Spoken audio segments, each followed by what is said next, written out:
As we continue our discussion of ethics, norms, and values, the fifth component of leadership, we are moving to the ethical model known as virtue ethics. Virtue is defined as a person's demeanor or disposition to act in a particular way that most people would see as decent. The main practitioner of virtue ethics is Aristotle. His work, the Nicomachean Ethics, outlines ethical principles and ethical people and how they demonstrate many virtues. Aristotle focused in on several. We can talk about the four cardinal virtues of prudence, temperance, courage, justice, and how all these virtues, there were balances of good and bad, and how to find the proper medium between those.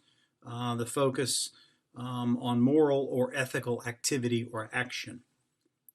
Ultimately, Aristotle was interested in a good society or a good life, and the choices that had to be made by individuals or telos that were able to help them to reach a good end or a telos, and how people must align themselves with practicing virtues to attain ultimate happiness. The kind of happiness Aristotle's talking about here is one that's beyond the definition of the word happy in the English language, best defined using the Greek word eudaimonia, which is a more overarching good happiness rather than a euphoric happiness that we think of about happy people. So it's a necessarily the good society and the good person, the good life that he's talking about here.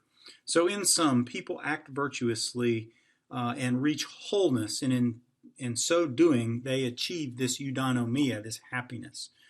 So virtue ethics is evident beyond Aristotle. It's evident in the Jewish and the Christian, the Confucian, the Taoist, and the Islamic traditions, a lot of the religious traditions. In philosophy, you can see elements of virtue ethics in the work of Kant that we've already discussed, all the way through in the 19th and turn of the 20th century in the work of Nietzsche, the idea of flourishing in life, and this notion of finding quiet gratification and strengthening yourselves and fortifying yourself, working really on yourself to be a good ethical person, virtuous person. The 20th century philosopher most associated with this is one named Alasdair MacIntyre. He is in agreement with Aristotle in most areas of virtue ethics, but places happiness in the context of each person's past experiences and squarely in their community. So some basic concepts of virtue ethics. First of all, the focus is really on traits and habits of character. So we get back into that whole trait approach to leadership, and that's leading one to live an honorable life, not like normative approaches focusing on duty or obligations or one's actions, but it's basically this notion of character, the disposition of character.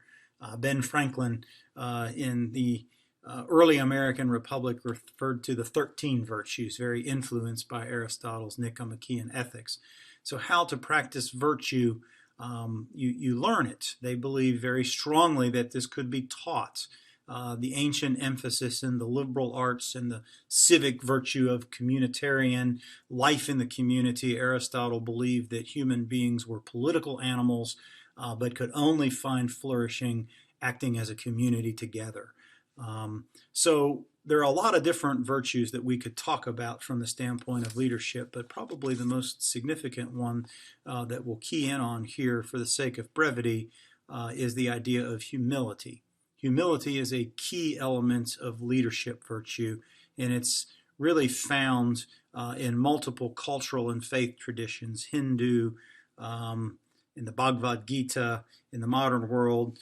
There's a very sense of focus on pride, to revere your self-esteem and confidence, but it's also a pitfall because of an imbalance in self-awareness, and the Greeks referred to this as hubris, or excessive pride, which was one of the most deadly sins. If you read the Iliad, it's definitely one of the most deadly sins in the ancient world.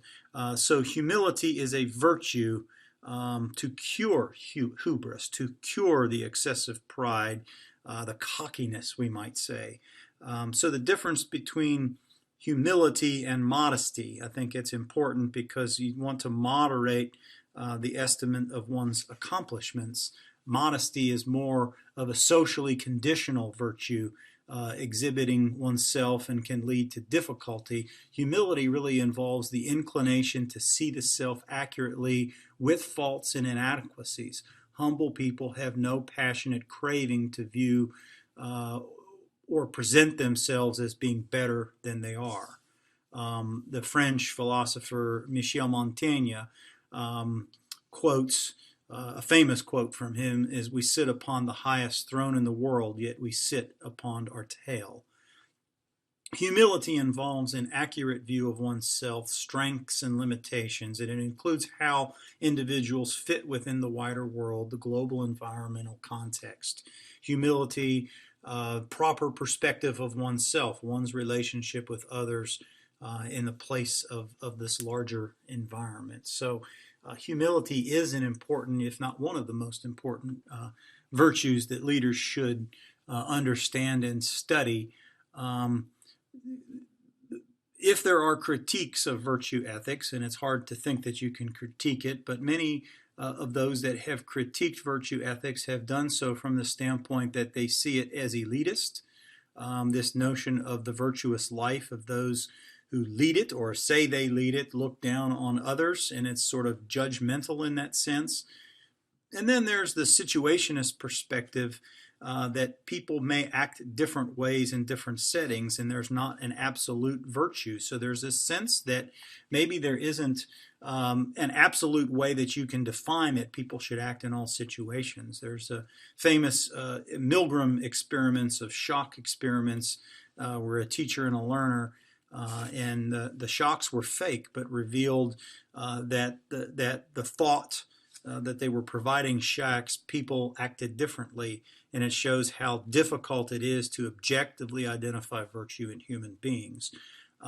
So if we look at virtue in the context of the 5 components of leadership, virtue ethics fits squarely upon the leader. As I said earlier, it's an example of the trait theory and the positional aspect of leadership and the authority and power of the leader.